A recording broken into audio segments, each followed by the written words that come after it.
आज हामीले येशू ख्रीष्टको रगतको बारेमा हामी हेर्नेछौँ। येशू ख्रीष्टको रगतको बारेमा है।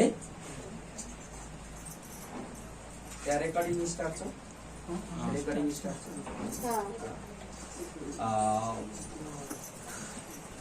आज हम लोग यीशु ख्रीष्ट के लहू के बारे में आज वचन के खंड देखेंगे। आमीन। किस वचन के बारे में? यीशु की लहू, यीशु की खून के बारे में हम आज देखेंगे वचन की खंड। और जब भी हम यीशु की लहू की बात करते हैं, एक क्रूस को जनाती है, बताती है, और इसमें से बहा हुआ जो खून है वो अभी तक वो बह रहा है। क्या हो रहा है? बह रहा है। आपके हाथों में से अगर काटा जाए और कुछ आपके हाथों में कुछ धंस जाए तो उसमें से खून निकलेगी और तब तक निकलेगी जब तक उसको रोका ना जाए। आपकी हाथों में से आप हॉस्पिटल में जाएंगे, मेडिकल में, तो क्या करेगा वो? कुछ दवाई लगा कर इसमें से, और आपके ऊपर में ज्यादा कट गई है तो वो सिलाई करेगा, उसमें से ऊपर से कुछ बैंडेज लगाएगा, मेडिसिन लगाएगा और थमेगा। मगर वो आदमी का खून उस तरह से बंद हो जाती है। मगर यीशु ख्रीष्ट यहाँ पे नहीं है, मगर अभी भी 2000 वर्ष 25 चल रहा है यहाँ पर, मगर अभी भी उनका खून इस पहाड़ में से अभी भी वो बह रहा है। आमीन। किसके लिए? जो अभी तक प्रभु यीशु मसीह के जो पहचानते नहीं है, जो प्रभु यीशु को चिनते नहीं है, उनके लिए अभी भी वो वहां से खून बह रहा है, ताकि वो चिने, उनको जाने, ताकि वो जीवन पाए। आमीन। तो आज किसके बारे में आप देखने जा रहे हैं? यीशु ख्रीष्ट की लहू के बारे में। और हम जब लेवी के पुस्तक लेवी 17 के 11 हम जब देखते हैं, तब वो लहू मनुष्य के शरीर में रहती है। और मनुष्य की प्राण किस में रहता है? ये शरीर की प्राण किस में रहता है? उस लहू के भीतर होता है। किसके अंदर? लहू कहने का मतलब वो खून के अंदर। आपके अंदर अगर खून है तो आप जीवित हैं। इस तरह से आपके प्राण, अगर आपके खून आपके शरीर में से निकल जाए तो आप समझिए आपकी प्राण निकल रहा है। जब मनुष्य मरता है तो उसका खून सूख जाता है उसके अंदर, उसके अंदर खून नहीं पाती है। अगर थोड़ा दिन, 4 दिन, 5 दिन, 7 दिन हो जाए तो उसके अंदर से खून सूख जाता है, उसमें से तो नहीं होता। मगर ये बताती है कि एक खून की महत्व तब शुरू हुआ जब आदम और हव्वा पाप किए। जब परमेश्वर ने बोला कि तुम लोग ये बगीचे के सारे फल, कौन सी बगीचे? आदम की बगीचा, आदम की बगीचा वाटिका में के सारे फल खा लो, जो भी अच्छा मन लगे तो फल खा सकते हो, मगर एक फल मत खाना, वो ज्ञान और बुद्धि देने वाला वृक्ष का फल मत खाना कह के परमेश्वर ने आज्ञा दी। क्या की? आज्ञा दी। ए मत करो कह के परमेश्वर ने कहा। मगर जब उनके जीवन में परीक्षा आई तब वो फल खाए, और फल खाने का बाद में परीक्षा में से पतन जब हुए, तब पाप आदम के द्वारा से संसार में तो आ गया, मगर आदम और हव्वा को प्रायश्चित करने के लिए परमेश्वर खुद ने एक पशु को काटा, अर्थात वो थुमा को काटा या एक भेड़ को काटा। उनके शरीरों के जो ऊपरी भाग है, छल्ला जिसको बोला जाता है, उसके छल्ला निकालकर आदम के लिए एक वस्त्र बना।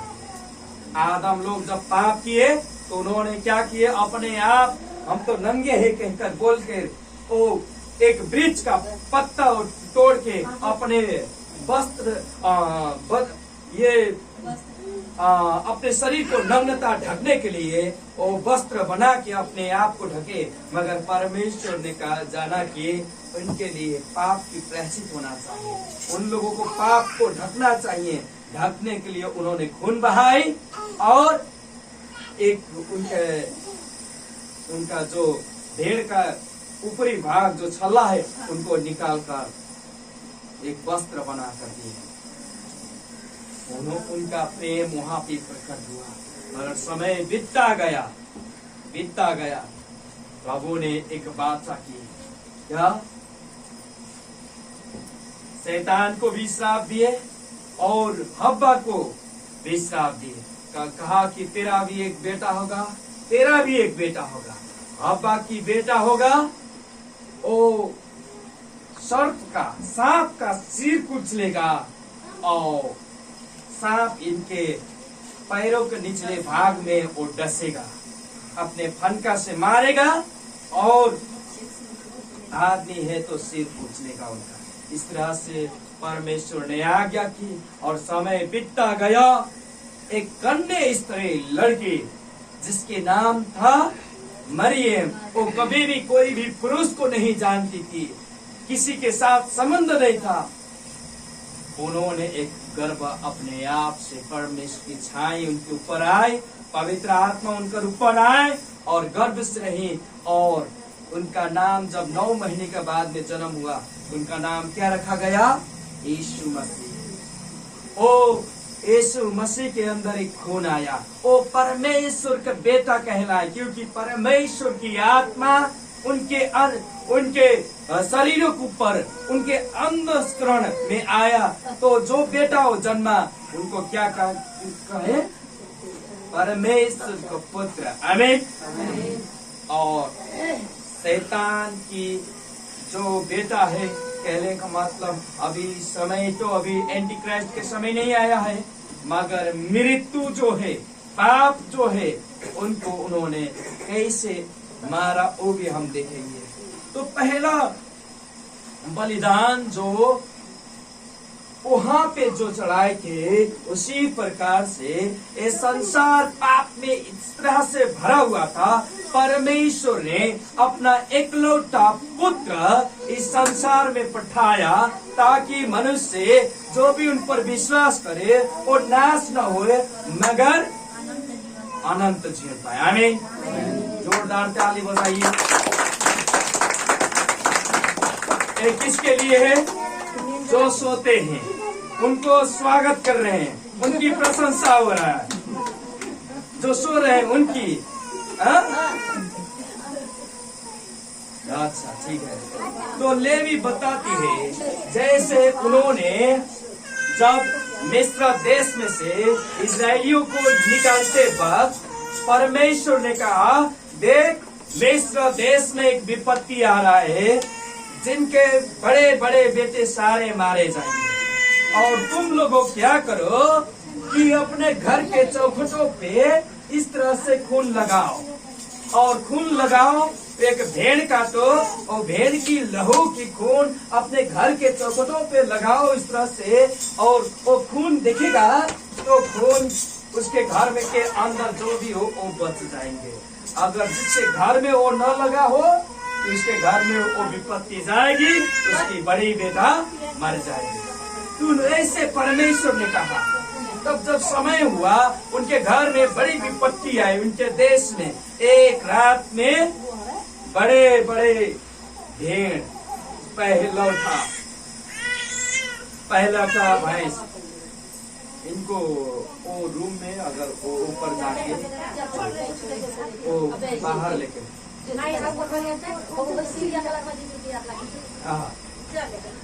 सारे लोग वही करते हैं यहाँ पे। तो इसी प्रकार से करिए। और हम आपको बोल रहे हैं, उस घर में क्या होगा? एक बीमारी जाएगी और उनके सारे बेटे मर जाएंगे, बड़े बेटे। तो आदमी के बेटा हो या भैंस का या गोरू का या भेड़ का या ऊंट का या घोड़ा का, जो भी हो, उनके बड़े मर जाएंगे। क्यों?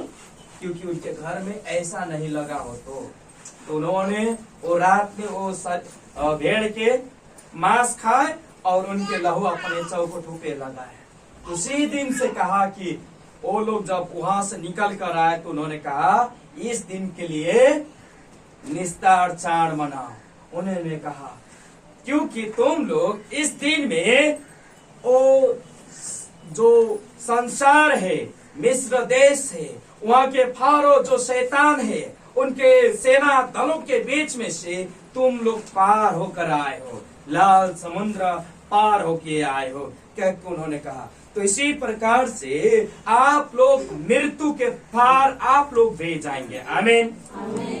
किसकी पार? मृत्यु की पार। आमीन। जैसे मिस्र देश लोग वो संसार में से, वो शैतान की बस में से, वो कष्ट और दुख में से वो लोग वहां से निकल कर आए, उसी प्रकार से इस संसार और शैतान के बस है इस संसार और राज कर रहा है। जब आदम पतन हुआ तो शैतान इस संसार के मालिक, इस संसार के ईश्वर वो बन गया। कहा के इस संसार के, वो स्वर्ग के नहीं, स्वर्ग में तो परमेश्वर है और वही ईश्वर है, एक परमेश्वर। मगर आदमी लोग के भ्रमित करने वाले चीज यहाँ पे पाती है कि जब वो उसने आदम को पतन किया, उसके जगह अपने आप ले लिया, मनुष्य की आंख बंद कर दी और सारे लोग समझ बैठे कि वही परमेश्वर है। शैतान को क्या बोले? वही परमेश्वर है। तो जो यीशु मसीह को नहीं पाते हैं वो किसको परमेश्वर बोलते हैं? शैतान को। तो हम ये बोलते हैं कि जैसे वो मृत्यु के पार इजरायली लोग गए, उसी प्रकार से आप लोग भी मृत्यु के पार जाएंगे। आमीन। क्योंकि यीशु ख्रिस्ट के लहू वो मृत्यु को में से वो बौरी उठे और वो उन्होंने अपने आप को यहाँ पे बलिदान किए। आपका अंतिम शत्रु कौन है? मृत्यु है। कौन है? कौन है? पहला जब यीशु मसीह ने जब लहू बहाया तो आप मृत्यु के ऊपर विजय हुए। आमीन। और कैसे विजय हुए? उनके शरीर तो यहाँ रहा, उनकी प्राण ये नर्क में गया, इस नर्क में, और 3 दिन 3 रात तक वो मृत्यु जकड़े हुए यीशु की प्राण को जकड़ के रखा, मगर 3 दिन 3 रात के बाद में मृत्यु से जी उठा। आमीन। तो कितने दिन तक? 3 दिन 3 रात तक वो मृत्यु अपने, मगर यीशु जब मृत्यु में से जी उठे तो उन्होंने पहला कुरिन्थी बताती है कि 54-55 में, हे मृत्यु तेरा खेल कहाँ है? क्या? हे मृत्यु तेरा खील कहाँ है? खील कहने का मतलब बुझ रहे हैं आप लोग? घावों में खील होता है, उसी प्रकार से हे मृत्यु तेरा खील कहाँ है? और ये तो जरा पहला कुरिन्थी 15 के 54 और 55। और मृत्यु के खील कौन है? पाप है। क्या है? तभी तो जो लोग पाप करते हैं और उनके जीवन में क्या आती है? मृत्यु आती है। तो मृत्यु के कारण में वो कहाँ जाते हैं? नरक में जाती हैं। मगर यहाँ पे बताती है, हे मृत्यु तेरा खील कहाँ है? उसका खील कहाँ है? पाप है। और पाप की सामर्थ्य क्या है? उसको शक्ति देने वाला चीज क्या है? व्यवस्था है। क्या है? व्यवस्था कहने का मतलब वो समझ रहे हैं? व्यवस्था इजरायली लोग को 6 से 13 व्यवस्था दी गई। कितना? नियम कानून 6 से 13। ए मत करो, ओ मत करो, ए मत करो। अगर आपको बोला जाए आप ए कर सकते, ओ कर सकते, ए कर सकते, सारे चीज में स्वतंत्र हैं, आपको कोई रोक टोक नहीं करेगा।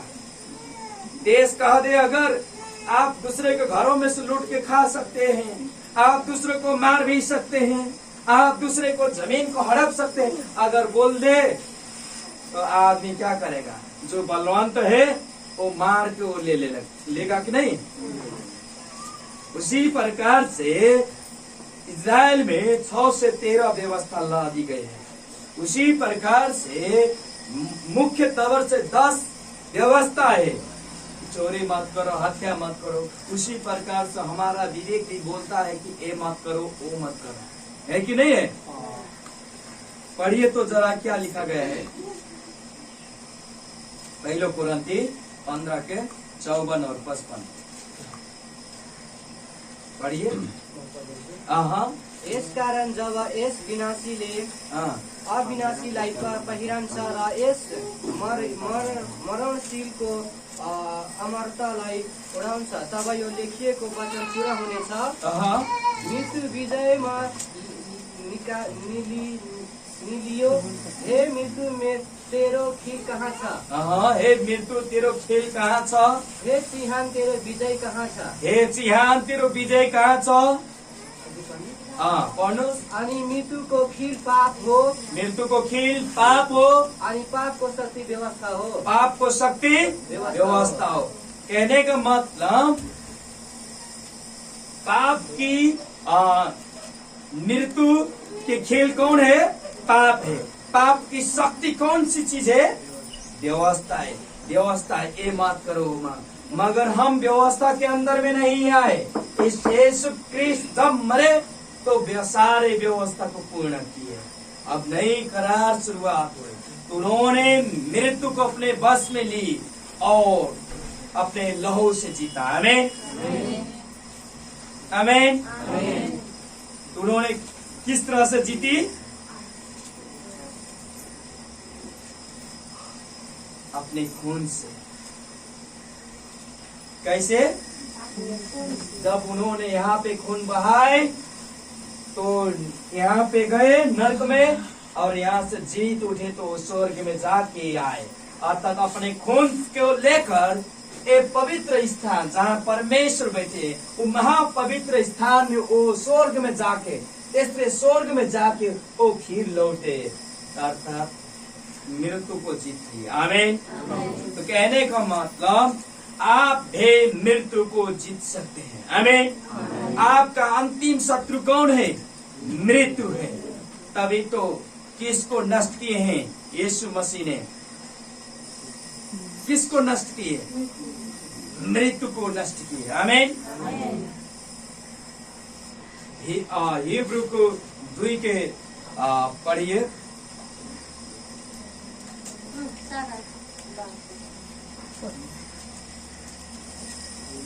हिब्रू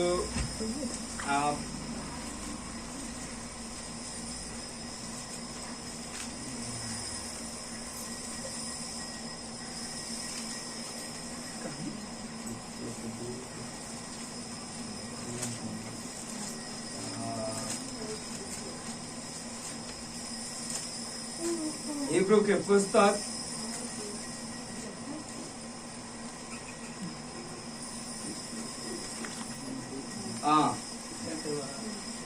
पहला यूहन्ना 1 के 7 और पहला तिमोथी 2 के 6।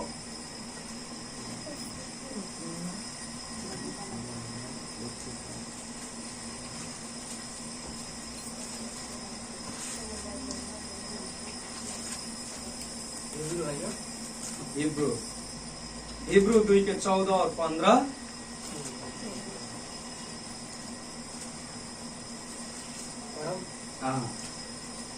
साथै 14 र 15 यस कारण छोराछोरीहरू मासु र रगतका भागीदार भएका हुनाले उहाँ आफै पनि उसरी नै ती कुराकै भागी हुनुभयो। मृत्युद्वारा मृत्युको समर्थ भएकोलाई अर्थात् शैतानले नष्ट गर्नलाई साथै मृत्युको डरले सारा जीवनभरि नष्टान्तमा परेका सबैलाई छुटाउनलाई। ठीक है, और बाकी का हम रेस्ट करते हैं। तो वो शरीर में क्यों धारण किए? क्योंकि हम लोग मांस और लहू के हैं। तो यीशु मसीह भी मांस और लहू लेकर आए ताकि हमारे जीवन में मांस और लहू होने के कारण से हम पाप में हुए तो वो भी पाप में स्वभाव लेके वो मृत्यु को मार सके, जीत सके, कह के वो शरीर में धारण किया। आमीन। तो हमारा शत्रु कौन है? मृत्यु है। उसको नष्ट करने के लिए, पाप को नष्ट करने के लिए वो अपना खून कहाँ पे बगाए? लहू, इस क्रूस पर। आमीन। ताली बजाओ।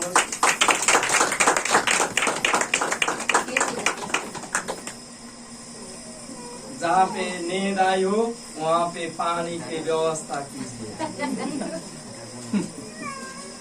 तो आप लोग कैसे जीतते हैं? मृत्यु के पार कैसे जाते हैं? कैसे जाते हैं आप लोग मृत्यु की पार? जब यीशु मसीह के लहू के समझना करते हैं तब आप लोग कैसे जाते हैं?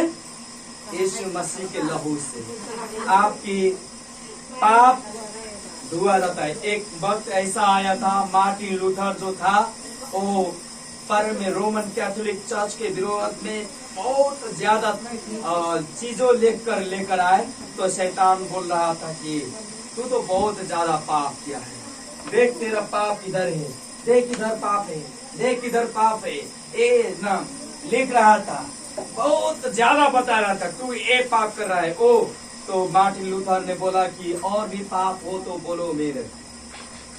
तो और वो पाप दिखा रहा था। तब जाके मार्टिन लूथर ने जवाब दिया, कहा कि सारे मेरे पाप यीशु मसीह ने अपने कलवरी क्रूस में चुकाया है। आमीन। आपकी जितने पाप है वो सारे पाप किसने चुकाया है? यीशु मसीह ने। आपकी विजय जब वो मर के जी उठे तब आपकी मृत्यु के ऊपर और पाप के ऊपर विजय है। आमीन। आपकी बलिदान और प्रायश्चित आपकी पाप के लिए यीशु मसीह ने कलवरी क्रूस में एक बलिदान दी है। यहाँ पे एक बलिदान हुआ है कि नहीं है? जब आदम वो मिस्र देश में से परमेश्वर ने आज्ञा दी तुम लोग जाओ यहाँ से निकलकर, तो अपने घरों में क्या लगाए वो लोग? एक खून लगाए अपने चौखटों में, और इनके घर में वो बीमारी नहीं थी। आपके जीवन में अगर आपके शरीर में खून की धाक डब्बा की छाप लगा हो, पवित्र आत्मा के छाप लगा हो, तो आपके अंदर वो मृत्यु आपके अंदर छीन नहीं सकता है, आपको मार नहीं सकता है। शरीर में तो मर जाएंगे, आत्मा में जी उठेंगे। आमीन। और दूसरा बात, यहाँ के खून से आपके लिए वो बलिदान है, जो बलिदान आदम और हव्वा के लिए बहाई, वो बलिदान यहाँ पे बहाई।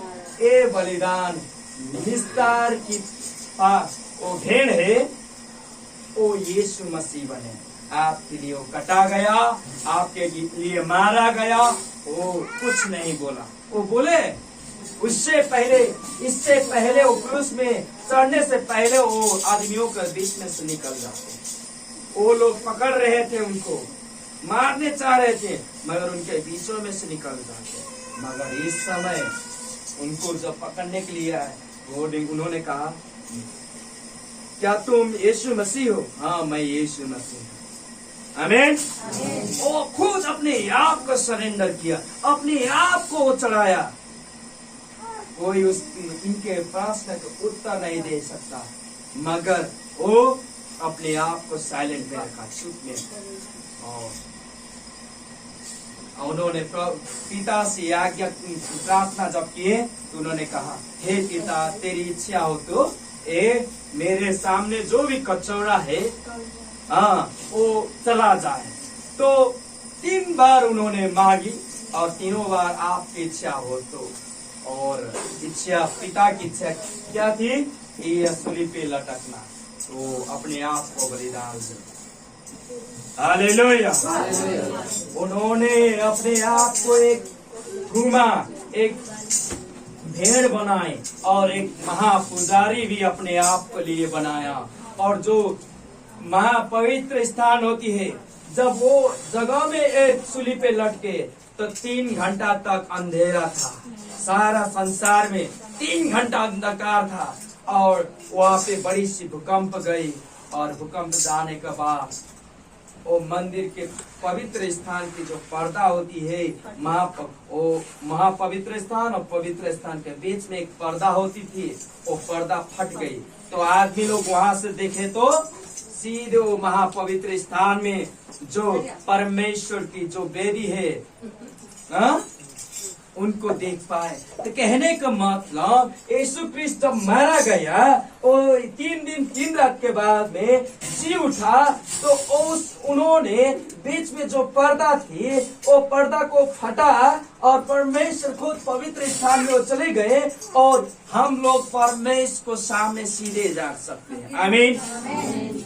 हमारे बीच में कोई भी पुजारी हमको नहीं चाहिए। आप लोग क्या है? राजकीय। ओ राजा है तो आप पुजारी हैं यहाँ पे। आमीन।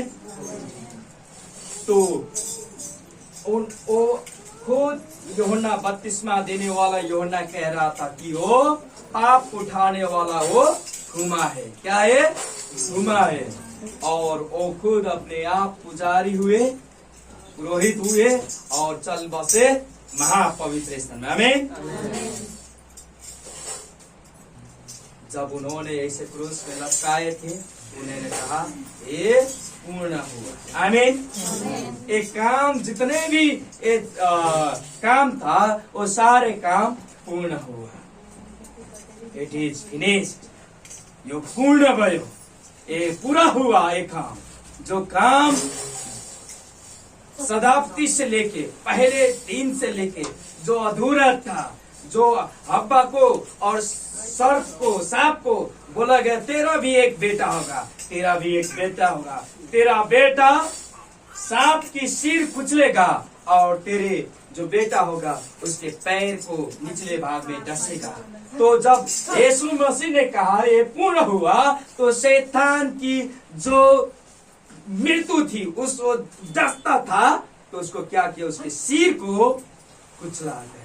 आमीन। उसको मार दिए। ओ जॉन कलसी के पुस्तक कहती है 2:14 में, आपके विरोध में जितने भी, जैसे हमने उदाहरण दिया मार्टिन लूथर को शैतान बोल रहा था ऐसे ऐसे पाप किया है तूने, तो सारे पाप उन्होंने कहाँ पे टांग के आपके विरोध में लिखा गया हुआ, पन्ने में इस तरह से लिखा गया। शैतान ने लिख रखा था कि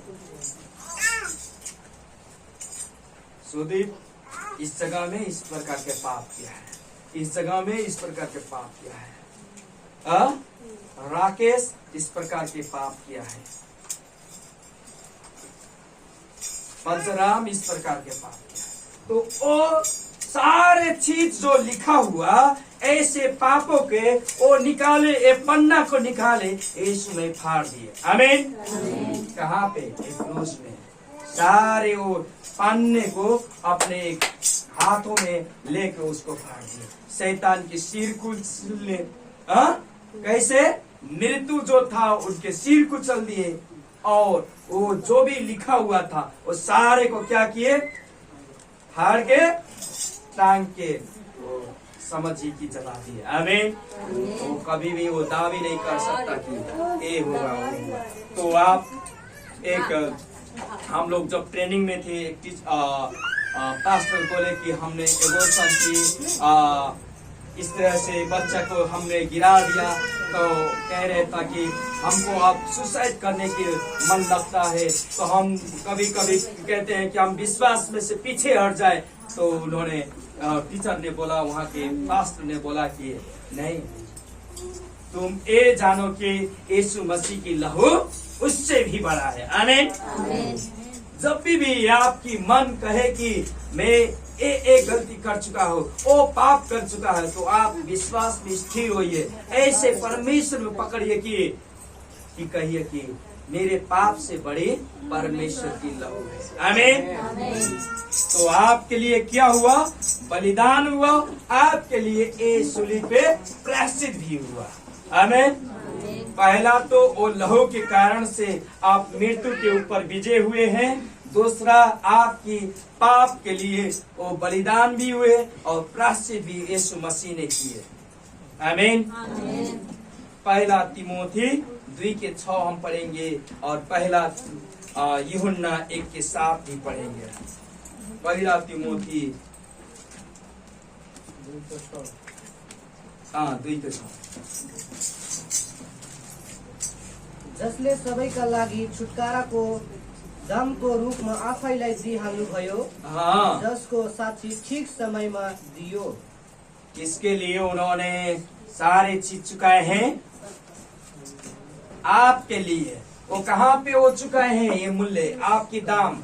आपकी दाम क्या है? कभी भी कुछ भी चीज किनते हैं, जैसे मैं गाड़ी किनता हूँ, ये इसका दाम देना पड़ेगा, पैसे। अगर मेरे पास इसके बदले में कुछ हो सकता है तो मैं दूंगा, है कि नहीं? इस समय तो पैसा चल रहा है, मगर इससे पहले आपको तेल चाहिए तो आप धान लेकर जाते हैं, चावल लेकर जाते हैं, चावल। और आपके अन्न और खेतियों में कुछ भी सब्जी हुआ है तो वो लेकर जाते और देते, तो वो चीज अपने घर में लेकर आते और खाते। इस प्रकार की होती थी। तो आपकी मूल्य क्या है? और सूली पे उन्होंने गिरा है। आमीन। कहाँ पे? सूली पे। प्रेरित 20:28 बोलता है कि आप अपने लहू से आपको किना गया है। आमीन। कहने का मतलब आपकी जो दाम है वो यीशु मसीह ने खरीद ली है। आमीन। कैसे खरीदे? वो लहू बहाकर। आमीन। तो आप किसके हैं? यीशु मसीह की है। आमीन। और पहला यूहन्ना 1:7 हम देखेंगे तो पहला यूहन्ना 1:7।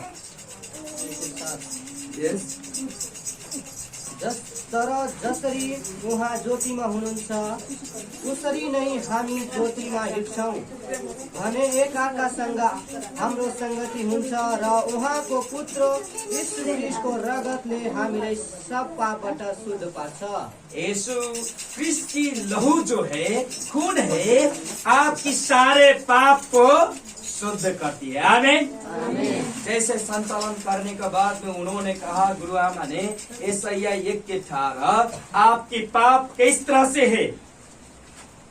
सिंदूर की तरह से, सिंदूर लाल जैसी है आपकी पाप, मगर यीशु मसीह की लहू आपकी धोती है, आपको शुद्ध और पवित्र करती है। आप हीऊ के समान, हीऊ में गुजरे बर्फ की समान आप शुद्ध और पवित्र होते हैं। आमीन। दूसरा और तीसरी बात है, आप नए करार में से बांधी गए हैं। कौन सी करार? कौन सी करार?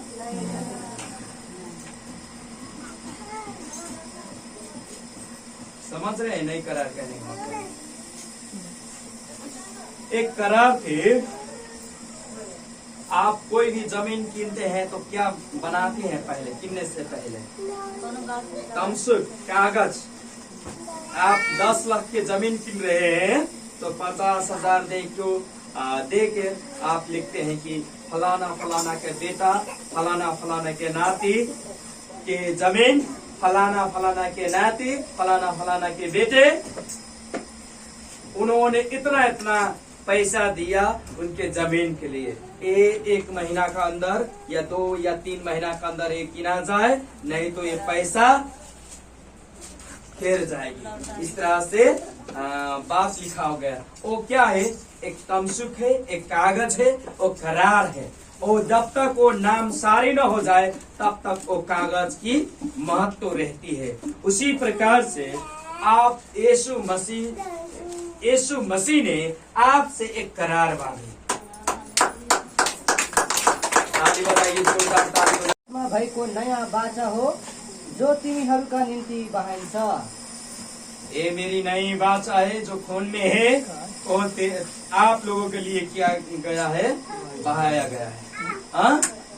उन्होंने जब निस्तार चाण की समय जो मरने से पहले मरने वाले दिन में, यहाँ पे ये बुधवार के दिन में वो जो मरे हैं, तो मरने से पहले इस रात के 9 से 6 से लेके 9 तक के बीच में बाढ़ क्या बोलते हैं धनुष दिखेगा, तब तक तू समझ कि मेरी करार तुझसे है। आमीन।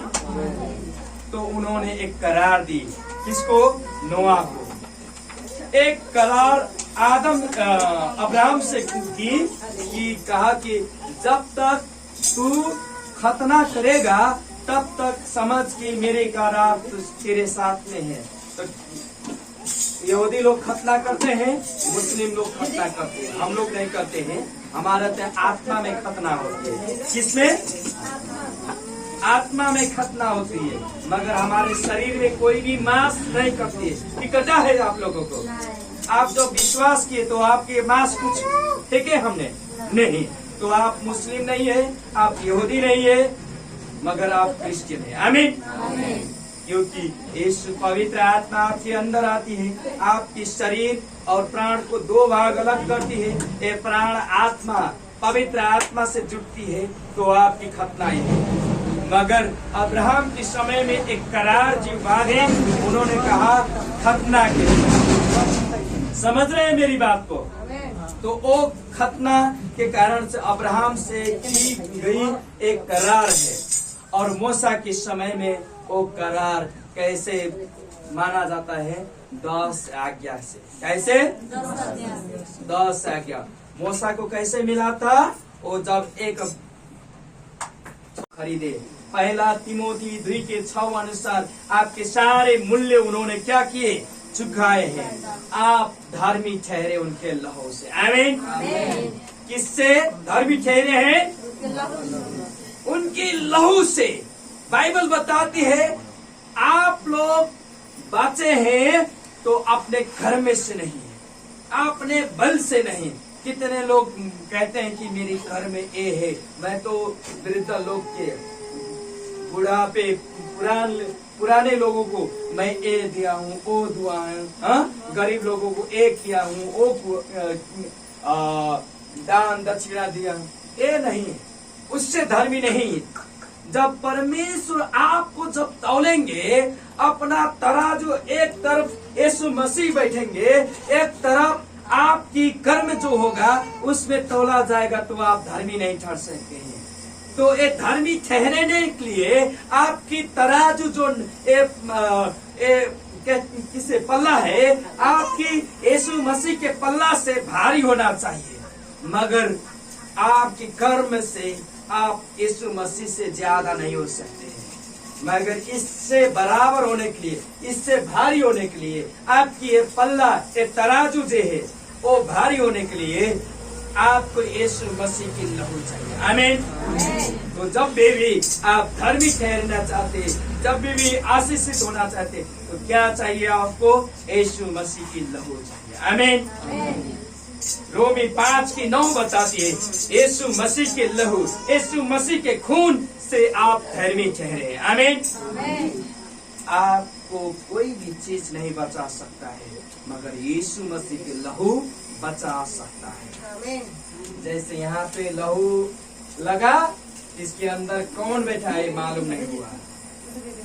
उसी प्रकार के आपके अंदर अगर छाप लगे तो आप किस तरह से जी रहे थे वो मतलब नहीं है। आमीन। कैसा जीवन आप चोरी किए हैं, किसी की हत्या किए हैं और बड़ा बड़ा पाप अपराध किए हैं, आपको सरकार ढूंढ रहा था, मगर आप परिवर्तन हुए।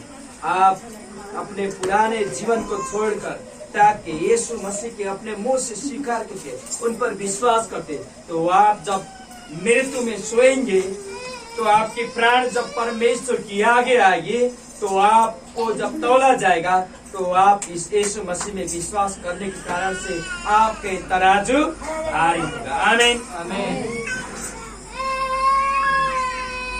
तो आप यीशु मसीह के कारण से आप कहाँ जा सकते हैं?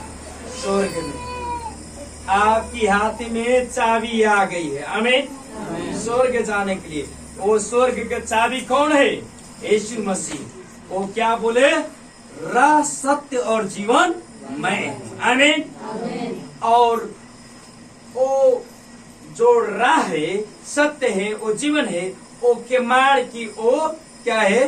दरवाजा वही है, यीशु मसीह। आमीन।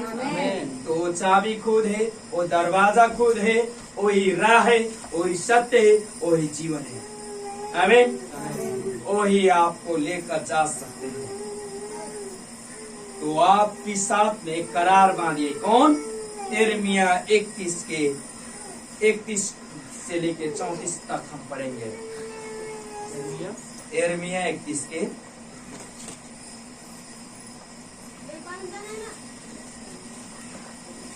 पढ़िए, कोई पाए?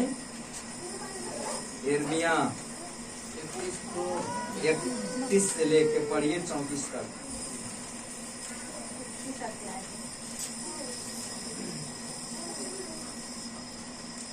हेर, दिनहरू आउँछन्, परमप्रभु भन्नुहुन्छ, जब म मेरा इस्राएलको घरानासित र यहुदाको घरानासित एउटा नयाँ बाचा बाँध्नेछु। नए करार जब मैं बांधूंगा, त्यस बाचा अनुसार होइन जो मैले तिनीहरूका पिता पुर्खाहरूसँग त्यस दिनमा बाँधेको थिएँ। जैसे नोआ के जैसा नहीं है, अब्राहम की जैसा नहीं है, मूसा की तरह से नहीं है, उस समय में हमने बांधा, उस तरह की करार नहीं है। जब मैले तिनीहरूलाई मिस्र देशबाट निकालेर ल्याउनलाई तिनीहरूलाई हातमा समातेको थिएँ। जब वो विश्व देश से आ रहे थे तो परमेश्वर खुद अपने हाथों से उनको पकड़ कर निकाल कर लेकर आए थे। किनकि त्यही मेरो बाचा तिनीहरूले म तिनीहरूको पति भए र तापनि तोडिए परमप्रभु भन्नुहुन्छ। तर यो चाहिँ त्यो बाचा हो जो म उनके हृदय में ये नई बाचा है, नए करार है। तो आपके कहाँ पे लिखा गया है? छाती पे, अंतस्करण में, हृदय में नए करार लिखा गया है। आमीन। जोरदार ताली बजाइए सारे। हालेलुया, हालेलुया, आमीन। तो आपकी क्या हुआ है? आप पहला तो ये समझिए, मृत्यु के ऊपर विजय हुए हैं। आमीन। दूसरा, आपकी लिए बलिदान और प्रायश्चित हो चुका है। तीसरी बात, आपके हृदय में नए करार दी गई है जो यीशु मसीह ने आप लोगों से बांधे हैं। आमीन।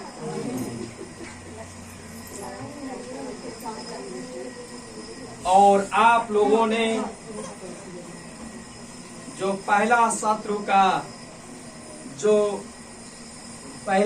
का काम है, उसका जो घूम फिरा के आप लोग के वो परीक्षा में रखती है, उसके ऊपर आप क्या है? विजय हुए हैं। किससे? यीशु मसीह के लहू से। उसकी भी हथियार है, शैतान की भी हथियार है, उसका भी चाल चलन है, वो भी जानता है। आपकी शैतान क्या है? झूठ बोलने वाला। क्या है? तो आप लोगों को क्या बोलते हैं हम? कभी भी झूठ मत बोलिए। क्या मत बोलिए? आप जब झूठ बोलते हैं तो बहाना बना के आपके अंदर से वो बोलता है, शैतान बोलती है। क्या? शैतान आपके अंदर जाके वो झूठ बोलने के लिए प्रेरणा देती है और बोलता है। तो हमको क्या नहीं बोलना चाहिए? झूठ मत बोलिए। संसार में झूठ तो बहुत ज्यादा बोलते हैं। जब बिजनेस करना होता है तो झूठ पहला वक्त में क्या बोलना पड़ेगा? झूठ। आपको पैसा कमाना है तो पहला शब्द क्या बोलना चाहिए? झूठ। इस तरह के संसार सिखाती है कि नहीं है? पहला बात सिखाती है झूठ बोलना। मगर वो शैतान क्या है? झूठ की पिता है। क्या है? अगर वो पिता है तो उसका बेटा भी क्या बोलेगा? झूठ बोलेगा। तो झूठ से दूर होइए। वो आपको छलने वाला, हव्वा को किसने छला था? शैतान ने। शैतान होके भी, वो करूब होके भी जब आया, आदमी के पास आया, स्त्री के पास आया, एक जवान, एक पुरुष बनकर आया उसके पास पंख था, पैर था, मगर वो सब वो हटाकर एक मनुष्य के जिस तरह से वो आया और उनको छला और परीक्षा में लेकर आया। यीशु को भी छलने के लिए वो आया था। इसी प्रकार से आपको दोष लगाएगा, क्या करेगा? जैसे मार्टिन लूथर को लगाया, वो आदमी को लगाया, तू तो एबॉर्शन कर दिया, तू तो अपने बच्चे को मार दिया है, तेरा सेवकाई कुछ नहीं है, तू सेवकाई छोड़ दे, तू विश्वास में से हट जा, तेरी प्रार्थना अब सुनवाई नहीं हो रहा। इस तरह से उत्तर दे रहा था शैतान, मगर उनको जवाब क्या मिला? यीशु मसीह के लहू। आमीन। वो डर देगा, क्या दिखाएगा? डर दिखाएगा। तू तो ये कर नहीं सकता है, तेरे घर के परिवार इस तरह से है, तेरे आमदनी नहीं है, तेरा बीता हुआ कल इस प्रकार से है, तू अब मर जाएगा। इस प्रकार के शब्द वो बोलेगा, आपको डर देगा, अंधस्करण से आप विश्वास में से पीछे हटेंगे। मगर परमेश्वर क्या बोलते हैं? वो कभी भी डर की आत्मा नहीं है देते हैं, मगर क्या चीज की आत्मा देते हैं? 2 तीमुथी 1:7 अनुसार वो सामर्थ्य, प्रेम की, शक्ति की आत्मा देते हैं। आमीन। और आपके घरों में वो क्या लेकर आएगा? फूट लेकर आएगा, समस्या लेकर आएगा आपकी घर में, बंधन लेकर आएगा आपकी घर में। वो तो घूमता हुआ वो सिंह है, क्या? घूमता हुआ सिंह है, गर्जने वाला, किसको खाओ और किसको नीलू कहकर, मगर वो इस तरह करता हुआ होगा तो भी वो साइड लग जाएगा और बिजनेस को दिखाएगा और आपको बिजी बनाएगा, कहेगा आज एक काम कर ले, कल जाना तो कल होगा तो कहेगा एक काम कर लेना, तो और परसों होगा तो कहेगा तू तो बीमार है, तू मत जा, तुझको थकाई लगा है तो एक कर ले, वो कर ले। इस तरह से वो बात ले आएगा आपकी आगे, हाँ भरमाएगा आपको। तो आप कहेंगे हाँ ठीक है, आज तो ये काम ये कर लेते हैं, कल वो कर लेते हैं। आपको अपने बस में ले आने के लिए एक एक चीज आपको दिखाएगा। शैतान इस तरह से काम करता है और आपके अंदर ये भी चीज देगा, घमंड। क्या? पैसा आ जाएगा तो एक घमंड आएगा, आज कुछ जान लीजिए, कुछ अच्छा चीज कीजिए तो, या प्रभु में आगे बढ़िए तो कहेगा कि तुम्हारे जैसा कोई नहीं है, तुम तो बहुत अच्छे हो, तुम अगर चर्च नहीं जाओगे तो भी वो चलेगा, तुम अगर छोड़ दोगे तो वो लोग मिलाकर चला जाएंगे, और तुम्हारे जैसा कोई नहीं है, तुम ये करो वो करो, घमंड वो देते रहेगा। शैतान घमंड से पहले, लूसीफर पतन होने से पहले उसके अंदर क्या आया? घमंड हुआ। उसी प्रकार के विश्वासी लोगों के जीवन में भी क्या आती है? पतन से पहले घमंड आती है। हितोपदेश की पुस्तक बताती है कि वो पतन होने से पहले क्या आता है उसके जीवन में? घमंड आती है। क्या आती है? घमंड। तो शैतान इस तरह के शत्रु है। तो मगर यीशु ने तो आपकी बीता हुआ काल को तो हार दिए, मगर आपके जीवन में आप बलवंत न हो पाए कह के सारे चीजें करता है, तो आप कैसे उसके ऊपर विजय होंगे?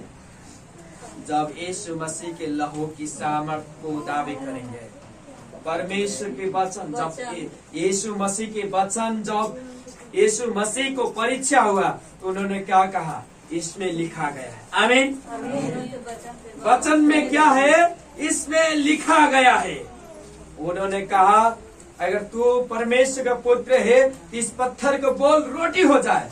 इसमें लिखा गया है मनुष्य रोटी से नहीं जीता है मगर परमेश्वर की वचन से। और उसमें क्या कहा, वचन में लिखा गया है, मंदिर के ऊपर लेकर गया और कहा कि इसमें लिखा गया है वचन में, भजन संग्रह 91 के 12 पद या 11 या 12 के पद को लेकर कहा कि देख उसमें लिखा गया है कि तेरे पैर के तो उंगली भी वो पत्थर में लड़ने से पहले वो स्वर्गदूत आएंगे और पकड़ेंगे, लिखा है। तो तू ऊपर से गिरेगा तो भी तुझको पकड़ लेंगे स्वर्गदूत। तब उन्होंने कहा इसमें लिखा गया है कि परमेश्वर के परीक्षा मत करना। आमीन। और फिर एक बार वो कहा कि देख ये संसार की सारे चीज देख, संसार के सारे चीज दे, अगर मुझको दंडवत करेगा तो मैं सारे चीज तुझको दे दूंगा। तो उन्होंने कहा इसमें लिखा गया है कि परमेश्वर की बाहें किसी के आगे दंडवत मत करना। आमीन। कहा प्रस्थान की पुस्तक में 20 अध्याय में देखेंगे तो कहा गया है स्वर्ग के या पृथ्वी कोई भी आकार के चित्त के आगे माथा मत टेकना, उसके आगे दंडवत नहीं करना। उन्होंने ये समझ रहे थे कि यीशु मसीह कि इसमें लिखा गया वो वचनों को बहुत ज्यादा पालन करते थे। उन्होंने कहा कि ये लिखा गया है। आमीन। वो व्यवस्था की पुस्तक में 8 की 4 में उन्होंने कहा मनुष्य रोटी से नहीं मगर परमेश्वर के मुंह से निकला हुआ वचनों से जीते हैं। और वो शैतान जब वचन दिखाए तो परमेश्वर ने, यीशु मसीह ने खुद कहा कि परमेश्वर की परीक्षा मत करना। आमीन। ये वचन कहता है कि परमेश्वर की परीक्षा नहीं हमको करना चाहिए। आमीन। अगर यीशु मसीह वहां से कूदे हुए होते तो क्या होता है, वो तो परमेश्वर के पुत्र मगर आदमी के सामने, आंखों के सामने आ जाते हैं और उनको और भी चीज कहते हैं। वो वहां से कूद के भी नहीं मरते तो क्या कहते हैं, वो तो बहुत सर्वशक्तिमान है, बहुत शक्तिशाली। उनका काम वो नहीं था मगर उनका काम ये था। आमीन। तो आपको इस चीजों से बचने के लिए तो पहला चीज तो आपको वचन याद होना चाहिए। आमीन। आप सुनिए, आप पढ़ नहीं सकते हैं तो मोबाइल हो तो मोबाइल में 1 घंटा, कितने 1 घंटा आप वचन निकालिए और पढ़िए, और या नहीं तो सुनिए। बाइबल निकालिए मोबाइल में से, उसमें ऑडियो होगा, आप ओके करेंगे, वो बजेगा, वो बताएगी और सुनिए। आमीन। आपके घरों में मोबाइल हुआ है। और दूसरा चीज, परमेश्वर की सारे हाथ हथियार जब आप उठाएंगे तो आप जिएंगे। बेल्ट क्या है, सत्य है। क्या है, तो आपको बोला कि झूठ की पिता कौन है, शैतान है। आप झूठ बोलते हैं तो उसका किसका बेटा होते हैं, शैतान की। तो आप सत्य बोलेंगे तो सत्य कौन है, परमेश्वर है। तो आपकी कमर क्या करता है, बांधती है।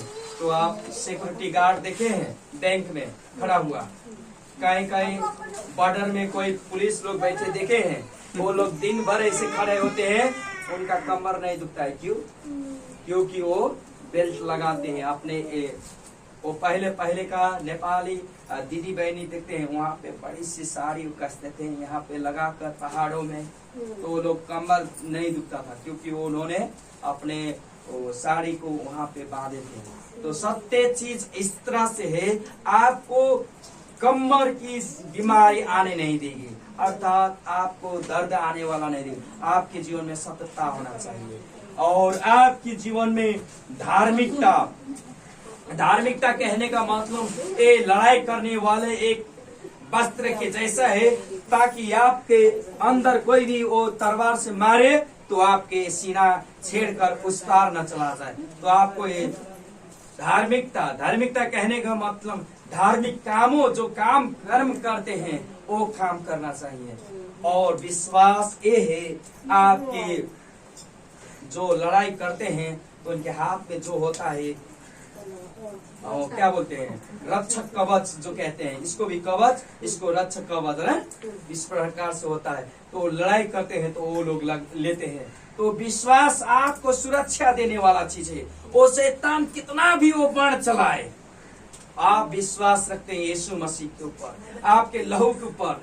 हमने जब वो सिस्टर के लिए, मधुर के सिस्टर के लिए हमने जब सपना देखा था, तो उनके लिए जब बहुत ज्यादा वो दर्द में थे, तो हमने कहा यीशु मसीह के लहू से, तो वो चंगा हो गए थे। जब हम मॉर्निंग में गए उनके लिए, जब मिलने के लिए, तो ठीक ठाक थे, मगर हम गए वहां से तो बीमार पड़ गए।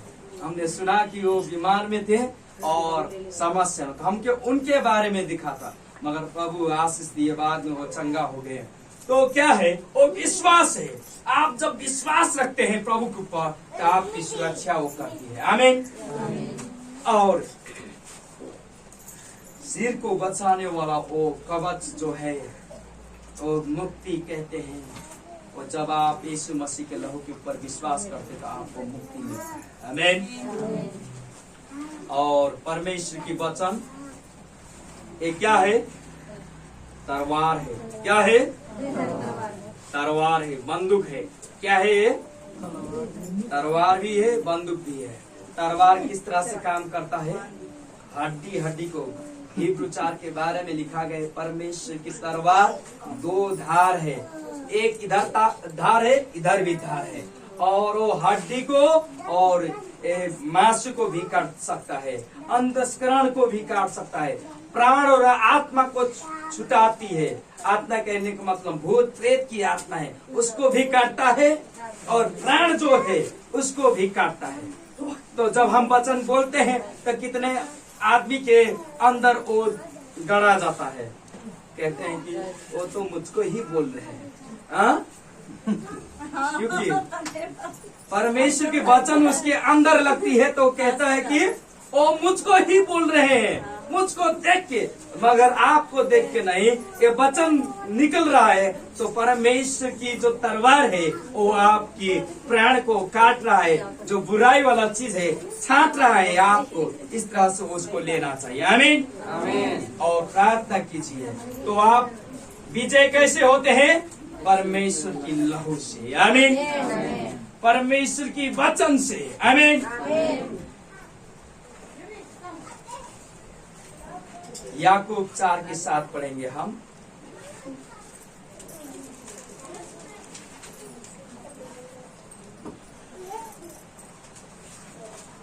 याकूब 4 की 7।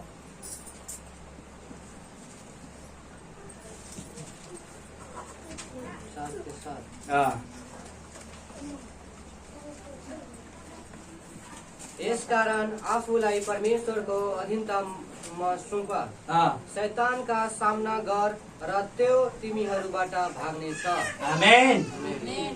शैतान से हमको डरना नहीं चाहिए, मगर शैतान को लड़के जीत कर आगे बढ़ना है। आमीन। तो शैतान हारा हुआ है। कैसे कैसे हारा हुआ है? आप तो प्रार्थना करेंगे, आप परमेश्वर के वचन पढ़ेंगे, और परमेश्वर के जो भी हाथ हथियार है वो अपने आप को धारण करेंगे, तो कैसे शैतान हारता है? पहले शुरू तो यीशु मसीह शैतान को जीते हैं। उसकी अंतिम शैतान का कौन सा था? मृत्यु था। अर्थात हमारे शत्रु कौन सा था? मृत्यु। उनको जीता गया अपने लहू से। आमीन। और दूसरा कौन सी था? पाप था। पाप को भी मार दिया गया, उसके शक्ति बल व्यवस्था थी, व्यवस्था को भी हटा दिया गया। अब है कौन? अब कौन है? कौन बचा? शैतान खुद बचा। उसको कब मारेंगे? वो अपने आप को शरीर में प्रकट करेगा।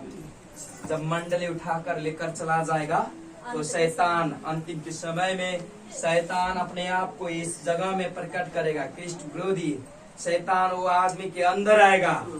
ओ आदमी क्या करेगा? रोबोट लोग से मिल जाएगा।